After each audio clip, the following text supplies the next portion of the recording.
In this lesson, we delve into exploring sequences, their definitions, structures, and various types through practical examples. Unlike the scene, each sequence behaves uniquely due to the inclusion of time ellipses. Therefore, the sole method to link it is via a narrative integrity arc. This arc ensures coherence, connecting disparate moments, and maintaining the storyline's flow. We maintain the narrative integrity through arcs depicting friendships, conflicts, and medical emergencies, all woven into one overarching storyline. This sequence can vary in structure, such as a spatial progression showing movement across multiple settings while the story develops and evolves. For example, a killer begins pursuing someone through various settings: the bathroom, living room, street, and landscape, creating a dynamic chase sequence. One might suggest that the N is fleeing from someone, with a series of spaces appearing in succession, creating a dynamic sense of movement and progression. In contrast, the temporal sequence is a single space but with a progression of time. We have someone drinking in the sun, someone else in the same spot with the high sun. Someone rises and contemplates what they consumed during the day. This is viewed as a temporal sequence where the focus is on the passage of time itself, where what progresses is time itself. One could classify narrative sequences among the most common in movies or series, often feature repetitive narrative structures that appear across different stories. A common example is the escape sequence, in which the hero must outmaneuver a relentless pursuer from beginning to end. If you observe closely, the only distinction with the subsequent classification, known as the chase sequence, is that N is the one in pursuit. Following this, the sequence transitions into the discovery phase. A character navigates spaces and situations, seeking truth through clues or causal links. We've witnessed this sequence countless times, like when someone breaks into a house. The character searches for evidence, piecing together the truth from scattered hints. Head to the second floor, open the drawers, search for evidence or clues while someone arrives, ascends, or switches on the lights. This builds dramatic tension and suspense, enhancing the narrative's intensity and engagement. This is a discovery sequence. Next, we encounter the classic journey or travel sequence, where a character embarks on a journey, as straightforward as walking from one location to another, catching a flight, or embarking on a transoceanic and continental journey. These travel sequences maintain narrative coherence.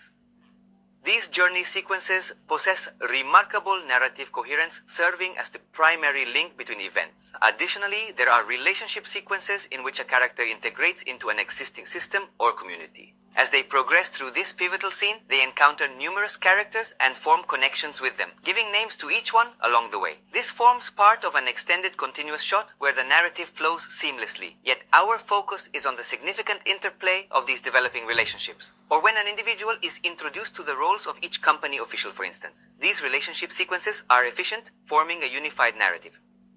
Are very economical because they form a single large narrative unit. We quickly understand concepts that would otherwise require much more time to explain individually, enhancing communication. Now we will examine a lengthy series of significant relationships in an iconic film, in my view. Speak plainly. Let's see. Thanks. What are you doing? Leaving your car? What? It's easiest to leave it in the garage and wait. It's faster that way, don't you see? What was that? I see like going this way, not waiting on the street. Ha ha ha. Good morning.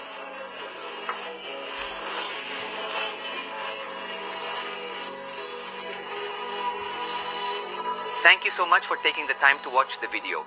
Your support and interest mean a lot to us, and we truly appreciate your engagement and attention. Each visit here, every moment with you both, brings joy and gratitude. What happened, eh?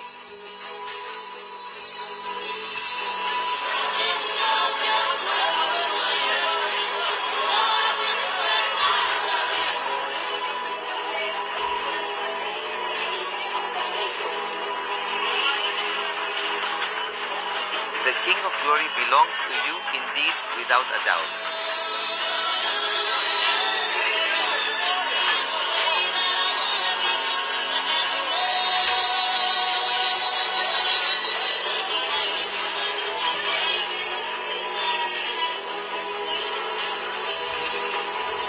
Thank you.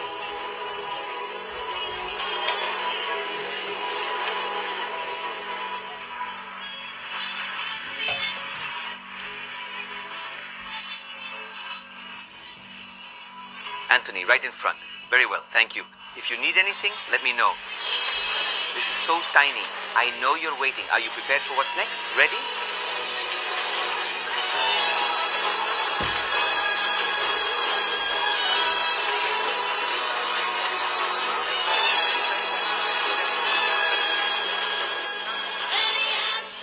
Thanks. As we've seen in this sequence, with great narrative efficiency, we've grasped who the characters are, their roles, and their functions.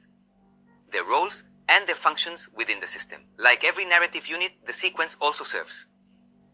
It involves bits that generate potential shifts, crafting unique arcs and designs in each. Now, I'll show you what I'm developing in my script folder concerning sequences and scenes. This work focuses on capturing initial ideas to ensure no detail is lost, allowing for later expansion.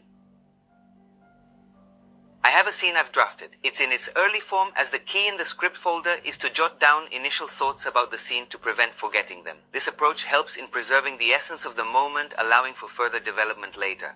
To later develop it over time with its arcs and beats, this is an example of an initial scene capture. At night, Miguel is in his room listening to an audio guide about air safety. He finds it so absurd that he calls Antonia, who laughs heartily with him at the ridiculousness of the content. They chat about nothing, he hangs up, and Miguel is left pondering, gazing at the ceiling like a teenager. If you notice, this captures a moment. That scene, though simple, lacks any sense of continuity. It's just that moment, the ipso, at the start and end. It might have a small arc intended for construction, capturing a simple yet pivotal scene. That a relationship of empathy has been formed in this case, Antonia. The sequence is a bit longer, but it's also the first capture made. Miguel watches as some children put on a farewell show for Antonia, performing a battle scene with choreography featuring dragons and the main characters from a series that Antonia is a fan of. Antonia is a fan of a series, and during a farewell show, one actor, meant to play a father, is late. Consequently, Miguel is asked to fill in for the role. As the performance unfolds, Miguel is suddenly overwhelmed by a swarm of children who enthusiastically swarm him. This scene is notably challenging to describe due to its unexpected chaos and the sheer number of children involved, making it a complex situation to convey effectively. A single narrative unit cannot encapsulate everything. Multiple supporting narrative units are essential to achieve this, which is why it becomes a sequence needing development and the initial capture intuition.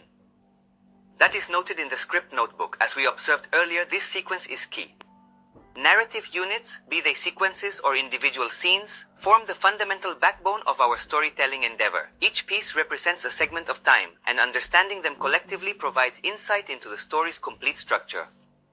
We'll create a strong impression by narrating a story from beginning to end. In the following lesson, I'll discuss how to effectively combine narrative units.